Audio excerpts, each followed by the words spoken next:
मैं इसमें एक सबसे पहले एक वीडियो दिखाऊंगा। मेरी कोशिश रहेगी कि आप सबको आवाज़ सुनाई दे। वो वीडियो तकरीबन 1-1.5 मिनट का है और उसके बाद मैं पीसी शुरू कर दूंगा। ठीक है, शुरू करें। चलिए, सभी पत्रकार बंधुओं को मैं धन्यवाद देता हूं कि इतनी बारिश के बावजूद, पानी इकट्ठा हुआ उसके बावजूद आप सब यहां पर पहुंचे। आज जो प्रेस कॉन्फ्रेंस के अंदर जो इशू हम उठाने वाले हैं वो बहुत गंभीर है। प्रेस कॉन्फ्रेंस जब होगी तब आपको भी एहसास हो जाएगा। मैं सबसे पहले आपके लिए एक वीडियो चलाने वाला हूं, तकरीबन 1-1.5 मिनट का वीडियो है। आप उसको देखिएगा। ये घटना कल ही हुई है और मैं चाहता हूं कि आप इस वीडियो को देखें और उसके बाद मैं प्रेस कॉन्फ्रेंस शुरू करूंगा। माननीय लीजिए, यहाँ पे जो विकास पुरुष है रघुजी शर्मा के चेलों के ऊपर मुकदमा करवाने के लिए, तो मेरा मुकदमा आज दिनांक नहीं हुआ। उसकी जांच 10 महीने तक उसकी जांच चली। 28 दिसंबर 2022 को मेरी मम्मी ने थाने के अंदर सुसाइड करने की चेष्टा करी। इसका वीडियो फुटेज मदन मीना के मोबाइल में है। तब जाके उनकी जांच रात को 12 बजे मैंने कंप्लीट करवाई सीआई साहब के सामने। और सीआई साहब ने सबको बुला लिया था। उन्होंने आश्वासन दिया मेरे को कि इसकी आवाज़ आपको सुनाई नहीं दे रही होगी। नए साल भी मैं आपको बतलाई देता हूँ, ये है एफआईआर लॉन्च नहीं हुई। अशोक गौतम। और रईस सिंह का जो मैंने कोर्ट के माध्यम से अन्य लोगों के खिलाफ पारस गुजरिया, अनिल दादीज के खिलाफ भी मुकदमा इन्होंने करवाया था। उसमें भी अपने आप के ऊपर जाकर से मिलकर पेट्रोल छिड़क कर एफआईआर लगवा दी। थाने के सामने आत्मदाह करा। जी का आज हालांकि इसी वीडियो के अंदर इसलिए उनको ये इनकी मां भी बताती हैं कि जा रहा हूँ, तो उनसे निवेदन करता हूँ उनके ऊपर उन्होंने आत्महत्या नहीं करी, उनको मारा गया है। और आपको भी क्योंकि वो कहती है कि हम दोनों साथ में आए थे राजस्थान का ही आपने और ना वो पेट्रोल लेकर आए थे, ना आत्मदाह का कोई इरादा था। मतलब नहीं है, उन्हें घेर के मारा गया है। मैं भी यहीं का ही हूँ। इसमें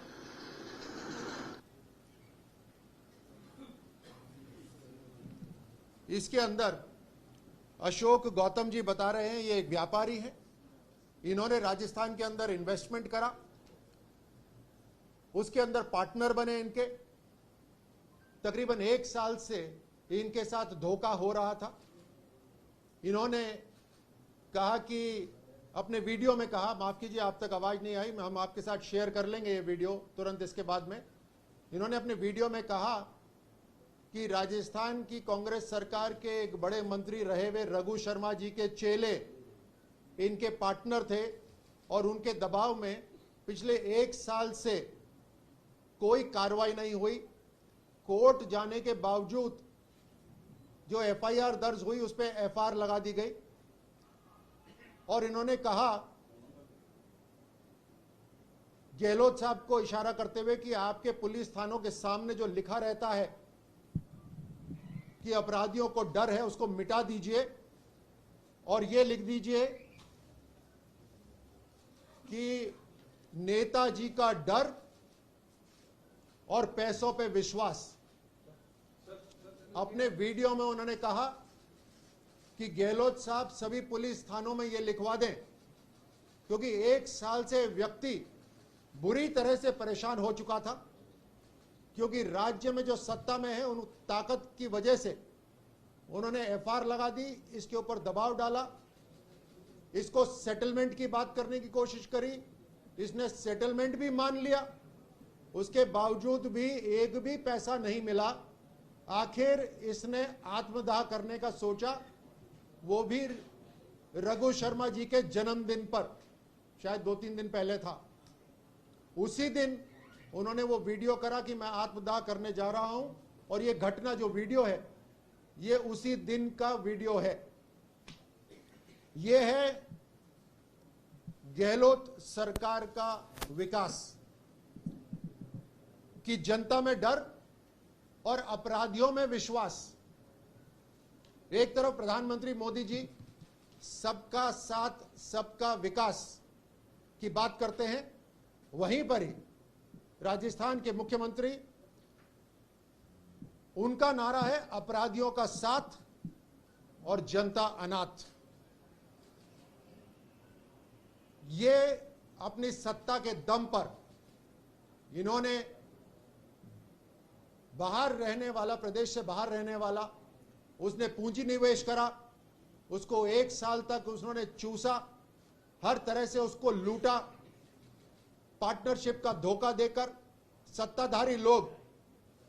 और मैं यहां पर कहना चाहता हूं बिल्कुल स्पष्ट शब्दों में, आप नोट कर लीजिएगा, किसी भी पार्टी का व्यक्ति हो, किसी भी पार्टी से जुड़ा हुआ हो, कानून अलग नहीं है, देश का एक ही कानून है। ये कांग्रेस के एक एमपी ने जरूर कहा था कि गांधी परिवार के लिए एक अलग से कानून बनना चाहिए। उससे ना तो देश सहमत है, ना ही देश की मोदी सरकार। पूरे देश में एक ही कानून है। और इस तरह से जो इस व्यक्ति को लूटा गया और बेबस कर दिया गया, उसकी मां ने खुद ने आत्मदाह करने की कोशिश करी, आत्महत्या करने की कोशिश करी। इस व्यक्ति ने उस पर क्या गुजरी होगी कि वीडियो बनाया, और वो भी रघु शर्मा जी के जन्मदिन पर उन्होंने पुलिस थाने पे आत्मदाह करा या उनको जलाया गया, ये तो इंक्वायरी ही बताएगी। लेकिन मैं आपको जो बतला रहा हूं, इस प्रदेश के अंदर जो माहौल बनाया हुआ है गुंडागर्दी का, कि साधारण जनता तो डरे और अपराधी खुलेआम घूमे और अपराधियों को संरक्षण मिले, किसी भी पार्टी का हो उसके ऊपर कानूनी कार्रवाई होनी चाहिए। भ्रष्टाचार तो अलग, देश के अंदर रेप्स में राजस्थान नंबर 1। और आज की घटना बताता हूं मैं, पाली के अंदर आज अखबार में आया हुआ 24 जुलाई को, सोहेल और सलमान नाम के 2 लड़कों ने एक 15 साल की लड़की के साथ घर में घुसकर उसके साथ गैंग रेप करा, बेहोशी की हालत में उसको पटक दिया। इसके ऊपर सीधे सीधे पॉक्सो लगना चाहिए, लेकिन राज्य की पुलिस ने इस मामले को दबाने की कोशिश करी, लोगों को भटकाने की कोशिश करी। मैं पूछना चाहता हूं, ये विशेष समुदाय के हैं क्या, इसलिए अलग कानून है? कोई अलग कानून बनना चाहिए इनके लिए? ये राजस्थान की सरकार राजनीति के चलते, अपने वोट बैंक के चलते इनको कितना शरण देना चाहती है। आज ही प्रतापगढ़ के अंदर अश्लील चैटिंग का एक मामला सामने आया, टीचर और छात्रा के बीच में। डूंगरपुर का मामला अभी हमारे जहन से दूर नहीं हुआ, जहां 6 बच्चियों के साथ दुष्कर्म हुआ। चूरू के अंदर एक विवाहिता के साथ गैंग रेप का मामला हुआ, सामूहिक दुष्कर्म हुआ। अजमेर के अंदर भिनाई में एक महिला का मुंह काला करा गया, मुंह काला करने के बाद उसके साथ दुष्कर्म करा गया। ऐसा कौन सा गुनाह है जिसके लिए राजस्थान सरकार इस तरह की अनुमति देती है?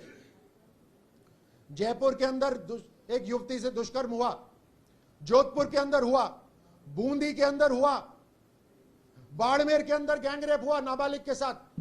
ये सारे के सारे आज के केस हैं, आज अखबार में आए हैं। 22% दुष्कर्म राजस्थान में बढ़ा है। कितने केस में आपको गिराऊंगा, हर रोज 17 होते हैं। किसी का ईमान कब जागेगा? नाबालिग से गैंग रेप, जोधपुर सीएम के गृह जिले में, स्कूल में नाबालिग का साथ यौन शोषण। ये वही पार्टी है ना जिसने अजमेर 92 के अंदर अपनी भागीदारी निभाई थी। ये वही पार्टी है सत्ता में। खाजूवाला में गैंग रेप, करौली के अंदर युवती के साथ हत्या, गैंग रेप, एसिड। जयपुर के अंदर जब बदमाश घूमते हैं हथियार लेकर, तो यहां की पुलिस बोलती है जनता को कि अलर्ट रहना, खुद कुछ नहीं करेंगे क्योंकि गृह मंत्री बिजी हैं। अभी महेश जोशी, इनके खुद के मंत्रियों के ऊपर आरोप लगे हैं। अभी रघु शर्मा जी का मैंने नाम लिया, महेश जोशी जी के, उनके ऊपर एक शख्स ने, राम प्रकाश मीणा ने, उनके ऊपर आरोप लगाते हुए आत्महत्या करी। आपको ये सब याद होगा, आप तो पत्रकार हैं, बताइए, जनता को याद दिलाइए। कांग्रेस विधायक जौहरीलाल मीणा के बेटे के ऊपर नाबालिग लड़की के साथ गैंगरेप का आरोप लगा हुआ है। अब आरोप लगा हुआ है, उसके ऊपर इन्वेस्टिगेशन होगी, तभी तो पता चलेगा। जाहिदा खान, उनके बेटे के ऊपर, जाहिदा खान और उनके बेटे दोनों के ऊपर खनन का विरोध करने का मामला, जिसमें संत विजयदास जी महाराज ने आत्महत्या करी। विधायक गिरिराज मलिंगा जी बिजली विभाग के एक अधिकारी को इतना पीटा कि उसकी हड्डियां टूट गई। राजस्थान के अंदर एक भाई 1.5 महीने से अपनी बहन को तलाश रहा है। उसको तलाशने के लिए राजस्थान की पुलिस, गृह मंत्री की पुलिस का डिपार्टमेंट बोलता है रिश्वत दोगे तो बहन को ढूंढेंगे। यह हालत हो गई है राजस्थान की। अब उस भाई ने आत्महत्या कर ली, कौन जवाब देगा उसका? उसके परिवार को कौन संभालेगा? ये राजस्थान की कांग्रेस पार्टी सिर्फ इसी जन्म की सोचती है या अगली जन्म की भी सोचती है? इंसाफ कहीं ना कहीं तो देखे रहेगी राजस्थान की जनता। ये चूरू का व्यापारी था जिसने आज आत्मदाह करा या मारा गया। 8 लाख से ज्यादा अपराध के मामले, महिलाओं के ऊपर 1.5 लाख से ज्यादा अपराध के मामले। कहां जाएगा राजस्थान? राजस्थान की जनता किसके सहारे? 8 लाख अपराध के मामले और 1.5 लाख तो महिलाओं के साथ, 27,000 तो बेटियों के साथ दुष्कर्म हो चुका है। और विधायक इनके खुद पार्टी के, जिन्होंने राजस्थान की कांग्रेस पार्टी को बचाया, वो आज बोलते हैं महेश जोशी के लिए, मेरे शब्द नहीं है, महेश जोशी रेप मामलों में सचिन तेंदुलकर हैं। ये संज्ञा दी उन्होंने। ये कौन सी पार्टी हमने सत्ता में बिठा रखी है? उसके बाद ये पार्टी रिपीट होने का दावा करती है। इन्होंने आज तक क्या काम कराया? अच्छा, महेश जोशी जी के ऊपर तो दिल्ली में भी गंभीर धाराओं के अंदर एफआईआर दर्ज है।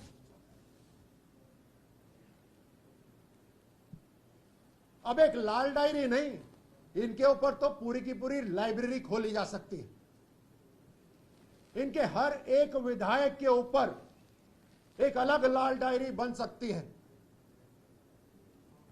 ये गहलोत जी के भ्रष्टाचार की डायरी, लाल डायरी एक तरफ, और 4.25 सालों में बिगड़ी कानून व्यवस्था की लाइब्रेरी दूसरी तरफ।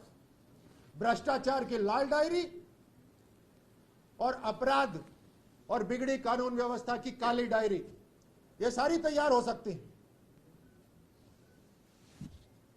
जमीन पे कब्जा करने का जो मामला सामने आया, जिसमें जोगेंद्र सिंह अवाना का जो कांस्टेबल था, उनका बॉडीगार्ड किस तरह से मार रहा था, वो वीडियो भी आपने देखा होगा। हर तरह से राजस्थान अपराध के मामले में,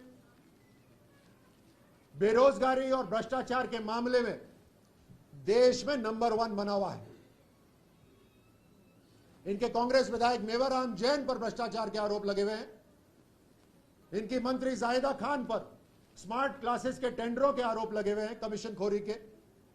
प्रमोद जैन भाया के ऊपर खुद इन्हीं के विधायक भ्रष्टाचार का आरोप लगाते हैं। 10 वर्ष के अंदर राजस्थान को यूपीए के 10 वर्ष के अंदर 1 लाख करोड़ रुपए दिए गए, लेकिन पिछले 9 वर्षों के अंदर प्रधानमंत्री मोदी जी 4 लाख करोड़ रुपए दे चुके हैं। ज्यादा पुरानी बात नहीं है 2014 वाली। 2014 तक 1 लाख करोड़ और 14 के बाद अभी तक 4 लाख करोड़ केंद्रीय अनुदान की तरफ से। यूपीए के समय तकरीबन 50 करोड़ केंद्रीय अनुदान से, यूपीए के समय केवल 50 करोड़। और पिछले 9 वर्षों में राजस्थान को अनुदान में केंद्र से 270 करोड़ रुपए मिले हुए हैं। ये पूरा का पूरा राजस्थान सरकार का जो आंकड़ा मैंने दिया है, वो जिस तरह से भ्रष्टाचार हो रहा है, जिसके अंदर इनके मंत्री शामिल हैं, इनके मंत्रियों को और लाल डायरी का जो मालिक है, क्योंकि यह बात तो सिद्ध हो गई कि जिसके घर पे रेड पड़ी थी वो डायरी लिखते हैं। अब गांधी जी के नाम के पीछे छुपना चाहते हैं। गांधी जी की डायरी थी, मैं लिखता जरूर हूं, लेकिन वो गांधी जी की डायरी थी। और उस डायरी को निकालने के लिए किसने आदेश दिए, ये राजस्थान जानता है। तो मालिकाना हक सीधे के सीधे लाल डायरी का नाम अशोक है, लेकिन शोक का काम करा पूरे राजस्थान में। एक अशोक लूट रहा है और दूसरा अशोक गौतम लूट रहा है और आत्मदाह कर रहा है, आत्महत्या कर रहा है। लूटने वाला एक तरफ, लूटने वाला दूसरी तरफ। आज इतने सारे केस, 8 लाख केस आपके सामने हैं। राजस्थान की जो करोड़ों में आबादी है, अगर इन्हीं की सत्ता रही तो कल उनका नंबर आएगा।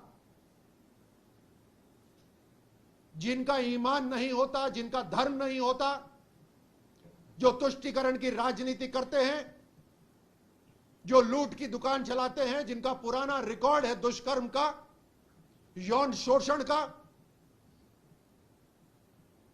उसमें राजस्थान आज नंबर 1 हो गया है। यौन शोषण में, दुष्कर्म में अचंबा नहीं होता। अजमेर 92 फिल्म, अभी वो पुरानी यादें भी याद दिला देंगी सबको। आप पत्रकार मेरे सामने बैठे हैं। अजमेर 92 का सबसे पहला मामला जो पत्रकार ने उठाया था, उसे गोली मार दी गई थी, आपको याद होगा। मैनिफेस्टो के अंदर इन्होंने जो झूठे वादे करे थे, आपके लिए भी करे थे। पत्रकारों को संरक्षण देंगे, सुरक्षा देंगे, ऐसा हम बिल लेकर आएंगे। बिल में घुस गए ये सारे के सारे।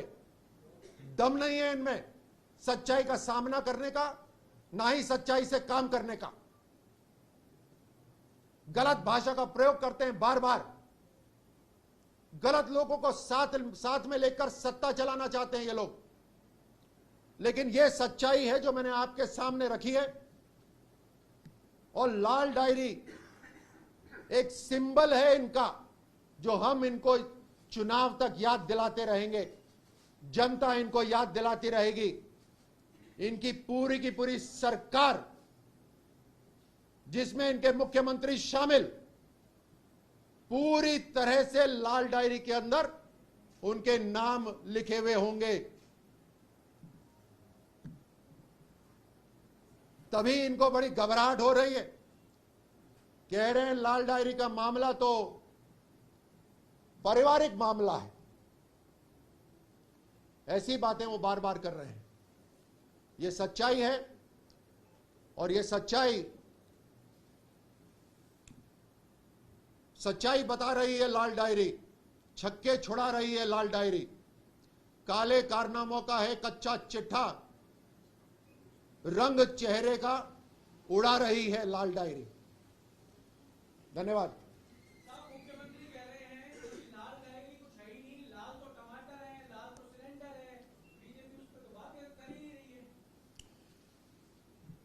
ये तो वही बात है, जैसे सावन के अंधे को हरा ही हरा दिखता है, वैसे लाल डायरी का अपराधी को हर चीज लाल ही लाल दिखाई देती है। सर 6 साल से एक बच्चा गायब है। 2017 से वो शहीद स्मारक पे प्रोटेस्ट कर रहे हैं। सर अभी प्रेग्नेंट बहन भी है उस बच्चे की, जो 1 तारीख का एक्सपेक्ट कर रही है।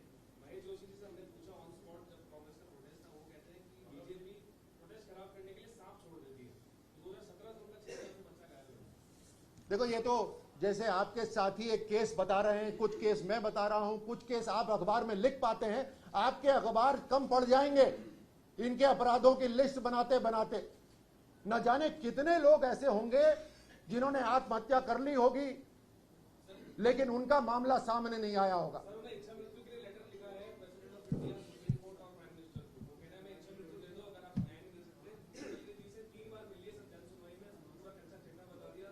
बीजेपी के संज्ञान को चल रहे हैं कि बीजेपी के कुछ। मैं आपको यह बात भी साथ साथ बता देना चाहता हूं और आपके माध्यम से मैं ये बात जो सुन रहा हूं और बहुत सारी बातें हैं जो आप जानते हैं, आप अपने अखबारों में, अपने वेब पोर्टल्स में, टीवी पे चलाते हैं उन बातों को। मैं आज भारतीय जनता पार्टी का राष्ट्रीय प्रवक्ता होने के नाते मैं भारतीय जनता पार्टी की तरफ से राजस्थान के जनता को आगाह करना चाहता हूं, यह जातिवी सरकार है, यह जातिवी सरकार है, यह अभी और लूटेगी। जितने महीने हैं, जितने दिन हैं, जितने क्षण बाकी हैं, ये और लूटेंगे। आप सब सतर्क हो जाइए। भारतीय जनता पार्टी को सीधे सीधे आप बताइए आपके साथ क्या नाइंसाफी हो रही है। अगर कहीं पर कोई पुलिस कर्मी सत्ता का साथ दे रहा है तो उसका भी नाम आप भारतीय जनता पार्टी को बताइए, क्योंकि हम इस बात का संज्ञान लेंगे। और चाहे राजनीति का आदमी हो, किसी भी पार्टी का आदमी हो, या सरकार का अधिकारी हो, या पुलिस कर्मी हो, उसके ऊपर सख्त से सख्त कार्रवाई होगी कि राजस्थान का कोई भी कोना क्यों ना हो। ये सीधे सीधे मैं आगाह कर रहा हूं। माइक तो रखा करिए अच्छा सा। जेपी नड्डा जी आ रहे हैं, कल नड्डा जी आने का है। प्रधानमंत्री जी ने कल लाल डायरी के विषय में बोला, तो क्या अगर आपकी सरकार बनती है तो क्या लाल डायरी पे कुछ राज निकल के सामने आएंगे या फिर आप ही खाली बातें ही कर रहे हैं? पूरी तरह से तहकीकात होगी, चाहे वो पीने का पानी के घोटाला की बात हो, चाहे वो रीट पेपर के घोटालों की बात हो। जितने भी पेपर रद्द हुए हैं, लीक हुए हैं, ये जो प्यादे पकड़ रहे हैं, हम असली व्यक्ति तक गिरफ्तारी को लेकर जाएंगे। पूरी तहकीकात होगी, कानूनी कार्रवाई होगी, हर तरह से संविधान के तहत कार्रवाई होगी, लेकिन कार्रवाई जरूर होगी। ये प्रधानमंत्री मोदी जी की नई राजनीति है जो देश स्वीकार कर रहा है। आज देश विश्वास कर रहा है उनके ऊपर, और इसीलिए ये मोदी जी की गारंटी है कि पूरे देश के साथ राजस्थान का भी विकास होगा। और विकास का मतलब है जितने भी इनके काले चिट्ठे हैं, काली करतूतों के, उनके ऊपर पूरी तरह से इंक्वायरी होगी। अखिलेश यादव आज अजमेर आए हैं और अखिलेश यादव ने कहा है कि उनके पास में जो उनका अलायंस बना है इंडिया, उसमें प्रधानमंत्री के उनके पास में कई चेहरे हैं, पर भाजपा के पास सिर्फ एक ही चेहरा है।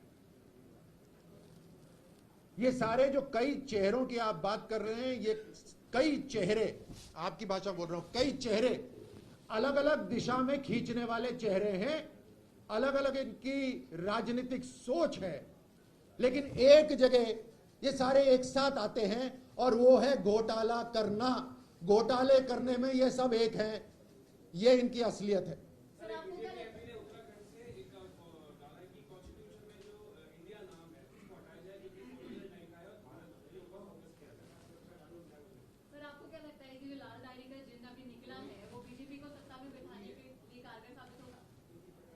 मैं आपको स्पष्ट रूप से बता दूं कि राजस्थानियों के ऊपर, राजस्थान के लोगों के ऊपर जो अत्याचार हो रहा है, उससे हमारे दिल में दर्द होता है, दुख होता है।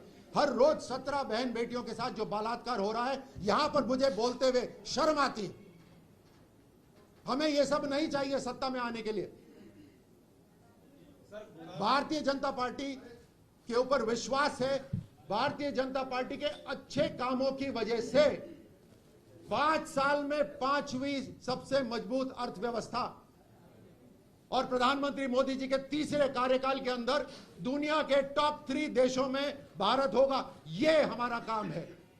ऐसे काले कारनामों की वजह से भारतीय जनता पार्टी नहीं, इनको हम कटघड़ों में खड़ा करेंगे।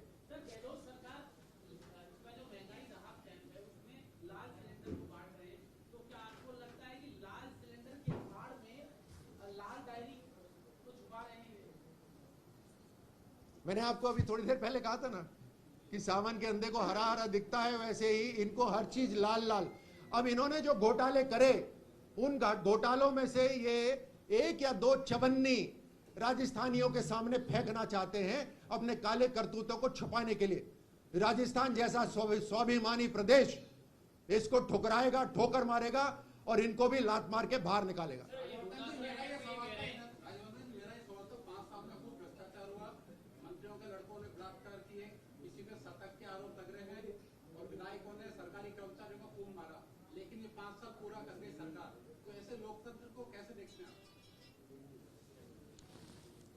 लोकतंत्र दुनिया के अंदर सबसे शानदार एक गवर्नेंस का और तरीका है। दुनिया के अंदर भारत के लोकतंत्र को माना जाता है। राजस्थान के अंदर इन्होंने झूठे वादे करे। राजस्थान जैसे प्रधानमंत्री मोदी जी ने कहा कि सरल लोग हैं, राजस्थान के भोले लोग हैं, भले लोग हैं, इनके ऊपर विश्वास कर बैठे। लेकिन जो 4.5 साल में इन्होंने धोखा करा है वो भी राजस्थानियों को अच्छी तरह से याद रहेगा। मैं लोकतंत्र को सलाम करता हूं, लोकतंत्र के अंदर जनता जनार्दन को सलाम करता हूं। वो जगी हुई है, जागृत है और वो ही निर्णय करेगी। सर, ये डोटासरा ने कहा है कि पीएम मोदी का दौरा था, उसमें वो आए, स्थानीय मुद्दे भाजपा के पास थे नहीं, कपूर करके बातें करके चले गए और शीर्ष नेताओं को क्यों आना पड़ रहा है? पीएम मोदी लगातार आ रहे हैं, अमित शाह आ रहे हैं, क्या कारण है ऐसा कि शीर्ष नेताओं का? अभी मैंने पिछले 10-15 मिनट में लगातार सिर्फ बुलेट पॉइंट्स के अंदर स्थानीय मुद्दे उठाए। ये विदेशी मुद्दे हैं क्या? ये कांग्रेस के जो पदाधिकारी हैं ये कौन सी दुनिया में रहते हैं? पूरे देश के अंदर जो राजस्थान का हाल करा है, एक के बाद एक स्थानीय मुद्दे हैं। अभी तक आप बचे हुए हो, आपकी सरकार है, खबरदार रहिएगा। भारतीय जनता पार्टी जनता के आशीर्वाद से आएगी, एक एक घोटाले का पूरी तरह से पर्दाफाश करेगी। बहुत बहुत धन्यवाद।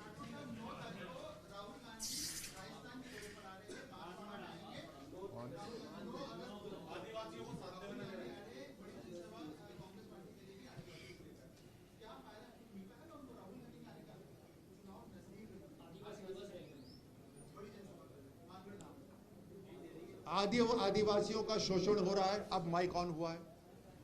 आदिवासियों का शोषण हो रहा है लगातार। कांग्रेस सरकार उसकी जिम्मेदार है। जहां प्रदेश में सत्ता इनके पास है वहां इन्होंने एक काम नहीं करा आदिवासियों के लिए। लेकिन क्योंकि इलेक्शन नजदीक आ रहे हैं तो इन्हें आदिवासी याद आ रहे हैं। दुष्कर्म के अंदर राजस्थान की एक भी पीड़िता के पास प्रियंका वाड्रा नहीं पहुंची, लेकिन नारे खूब लगाती हैं। तो ये पॉलिटिकल टूरिज्म है। राहुल गांधी जी आएंगे, आदिवासियों के पास जाएंगे और गारंटी ले लीजिए, लिख के रख लीजिए, फोटो खिंचाएंगे, रील बनेगी और रील का प्रचार करेंगे। और अगर माइक सही समय ऑफ नहीं रखा तो उनकी आवाज भी आ जाएगी कि बोलना क्या है। धन्यवाद।